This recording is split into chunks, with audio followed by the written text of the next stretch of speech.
Dijon, Burgundy, a bastion of the Socialist Party, a fine place to reconnect with the French heartland. At least, that was the idea. Mr Hollande! What happened to the promises, Mr Hollande?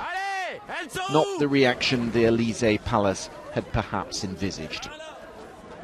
Back in Paris, we caught up with him on a new housing estate. Mr Hollande feels constrained by austerity.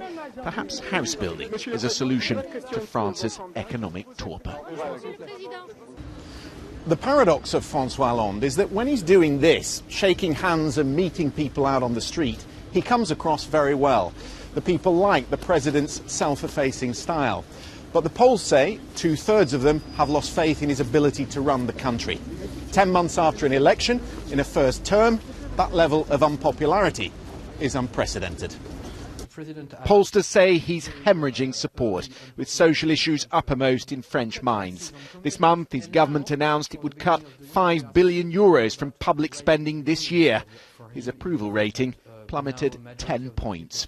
The problem of Hollande is to succeed in economic policy, and especially on unemployment. And if he doesn't succeed to do that, he may be the best friend of the French. It won't be enough to help him to be re-elected. Since May, there's been a slew of factory closures. In every month of his presidency, unemployment has risen to a 13-year high. Increased taxes have suffocated investment, and with zero growth, the target of reducing the deficit to 3% this year will be missed.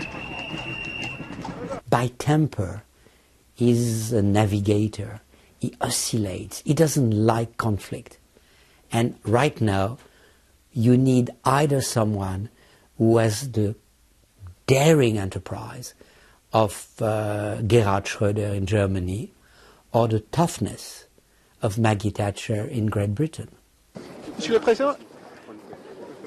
For now, President Hollande is shrugging off the tough questions, pinning his hopes on labour reform and the cyclical upturn he hopes is round the corner.